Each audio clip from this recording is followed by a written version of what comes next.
नमस्कार दोस्तों, स्वागत है आपका हमारे इस यूट्यूब चैनल पे। दोस्तों आज हम बात करने वाले हैं ब्रेकअप के बारे में कि भैया ब्रेकअप क्यों होता है, क्या रीजंस होते हैं, क्या वजह होती हैं जिससे भैया एक अच्छे खासे चलते हुए रिलेशनशिप में ब्रेकअप हो जाता है। और ब्रेकअप हो जाने के बाद जो इंसान सबसे ज़्यादा सगा था, सबसे ज़्यादा आप जिसको चाहते थे, सबसे ज़्यादा इसको मानते थे, वही सबसे बड़े दुख का कारण आपका बन चुका है। तो आखिर ऐसा क्या हो जाता है कि भाई चीज़ें इतनी ख़राब हो जाती है? ऐसा क्या हो जाता है कि सामने वाला रिलेशनशिप भूल जाता है? क्योंकि जब रिलेशनशिप में आप आते हैं शुरुआत में सब कुछ कितना परफेक्ट रहता है, आपको लगता है भाई हमेशा ऐसा ही चलेगा, और आपको लगता है कि भाई कि आपका एकदम रियल पार्टनर आपको मिल गया, अब आपको जीवन में कुछ नहीं चाहिए, आप एकदम हवा में हो जाते हो, राइट। लेकिन जैसे जैसे वक्त बीतता है रिलेशनशिप का प्रभाव आपके ऊपर कम होने लगता है और फिर चीज़ें लड़ाई झगड़े कॉम्प्लिकेशन में चेंज होने लग जाती हैं। तो ऐसे केस में सेम पार्टनर से आपको दिक्कत होने लग जाती है, सामने वाला फिर उतनी टेंशन नहीं देता है, उतना आपको भाव नहीं देता, उतना और तवज्जो नहीं देता और ब्रेकअप हो जाता है। तो ब्रेकअप क्यों होता है आज के इस वीडियो में हम डिस्कस करने वाले हैं। तो चलिए बिना वक्त गवाए इस वीडियो को शुरू करते हैं। देखो मेरे दोस्त, जैसे कि मैं अपने सारे वीडियो में बताता हूँ कि ब्रेकअप होने का एक सबसे बड़ा मुख्य रीज़न है, वो है सेल्फ रिस्पेक्ट का खत्म हो जाना। सबसे मेन रीज़न यही है कि जब आपकी सेल्फ रिस्पेक्ट खत्म हो जाती है तो ब्रेकअप हो जाता है, सामने वाला आपको छोड़ के चला जाता है।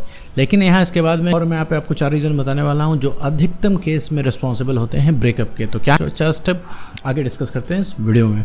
स्टेप नंबर 1, ट्रस्ट की कमी होना। मेरे दोस्त, ट्रस्ट बहुत ज़रूरी चीज़ है एक रिलेशनशिप में। ट्रस्ट नींव है किसी रिलेशनशिप की, और अगर ट्रस्ट नहीं है तो मेरे दोस्त रिलेशनशिप में आप नहीं रह सकते।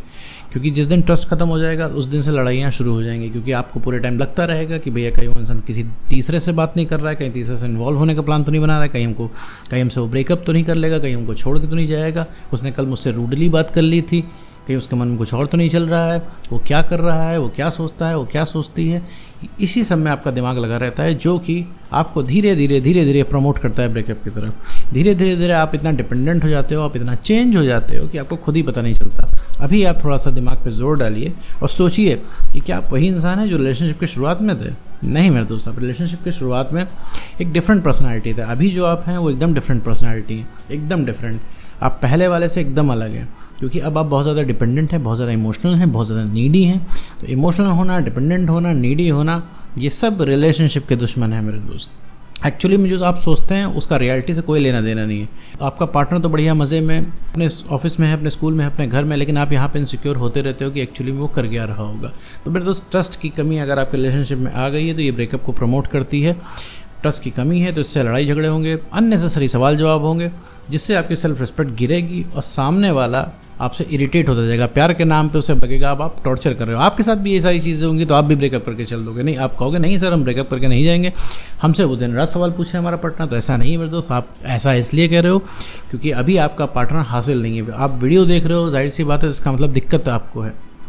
आपसे किसी ने ब्रेकअप किया तो आप प्यार की वैल्यू समझ रहे हो, इसीलिए आपको लग रहा है कि आप इसी तरह से हमेशा करोगे, हमेशा आप सवाल के जवाब दोगे अपने एक्स पार्टनर के। तो ऐसा नहीं है मेरे दोस्त। जिस दिन से उसने आपसे अननेसेसरी सवाल जवाब पूछने शुरू किए, लगातार 10-12 दिन 15 दिन, आप धीरे धीरे स्लोली चाहते न चाहते भी इरिटेट होने लग जाओगे और 3-4 महीने में ब्रेकअप कर लोगे। तो लैक ऑफ ट्रस्ट यानी ट्रस्ट की कमी एक बहुत बड़ा रीज़न है ब्रेकअप का। साथ ही बढ़ते हैं पॉइंट नंबर 2 की तरफ, जो कि है बहुत ज़्यादा इन्वॉल्व होना। रिलेशनशिप में आने के बाद मेरे दोस्त हम लोग भूल जाते हैं कि रिलेशनशिप भी एक पार्ट है हमारी ज़िंदगी का, पूरी ज़िंदगी नहीं है। जैसे कि हमारी जॉब है, हॉबी है, स्टडी है, ये सब एक पार्ट है लाइफ। वैसे रिलेशनशिप भी हमारे जीवन का एक पार्ट है। और बहुत ज़्यादा इन्वॉल्व होने से हमें हमारे अंदर अनरियलिस्टिक एक्सपेक्टेशन पैदा होती है, जिससे कॉम्प्लिकेशन शुरू हो जाती है। अनरियलिस्टिक एक्सपेक्टेशन का मतलब है कि अब आपको लगने लगता है पूरे समय सारा काम छोड़ के हमारा पार्टनर सिर्फ प्यार की बातें करे, सिर्फ प्यार भरी चीज़ें करे, सिर्फ रिलेशनशिप गोल्स बनाए। अभी आप रिलेशनशिप गोल्स बनाए, रिलेशनशिप गोल का मतलब है पूरे टाइम प्यार मोहब्बत की बातों में इन्वॉल्व रहे, पूरे टाइम आपका हर 10 मिनट वो सेलिब्रेट करे, हर दिन आपका बर्थडे मनाए, वो हर दिन आपको बताए कि वो आपसे कितना प्यार करता है, वो हर दिन गिन के बताए कि हमारे रिलेशनशिप को इतने दिन हो गए, हम तुमसे इतना प्यार करते हैं। बार बार प्यार और प्यार की बात आप करना चाहते हो। वो चाहे इंसान एफर्ट लगा रहा हो ना लगा रहा हो, आपको कोई फ़र्क नहीं पड़ा, क्योंकि आपकी इतनी अनरियलिस्टिक एक्सपेक्टेशन हो चुकी है कि वो कितना भी सामने वाला एफर्ट लगा दे आपको कम ही लगेगा, क्योंकि आप पूरे टाइम खाली हो, आप बहुत ज़्यादा इन्वॉल्व हो। आपने इतना ज़्यादा रिलेशनशिप को सोच रखा है कि आपने पूरी दुनिया बना ली। तो पूरी दुनिया नहीं बनानी है रिलेशनशिप को, जीवन में और भी काम है।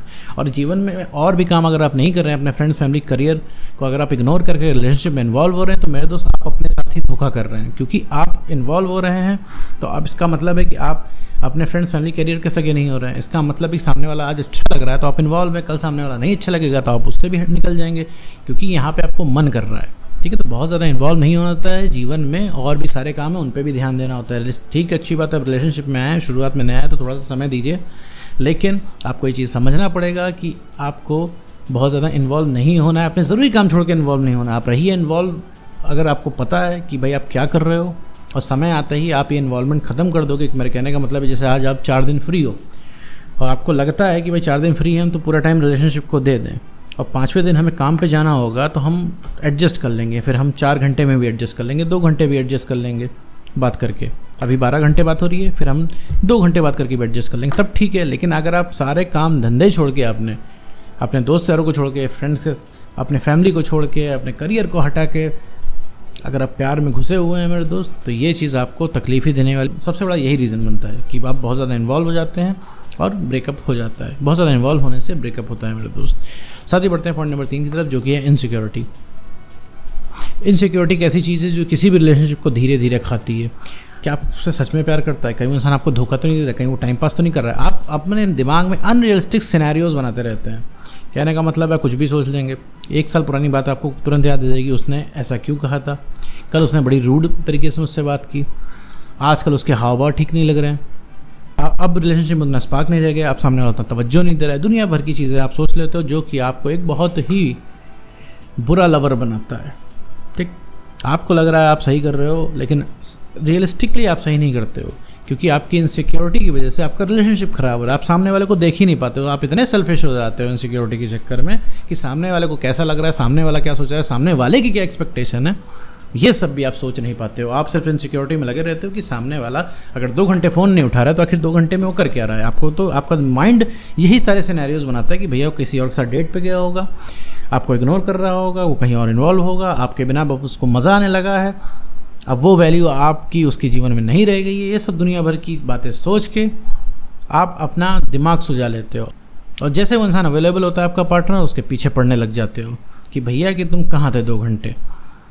अब अच्छे से बात, अब जहाँ पे अच्छे से बात होनी थी उसके अवेलेबल होने के बाद अब चीज़ झगड़े में बदल जाएगी।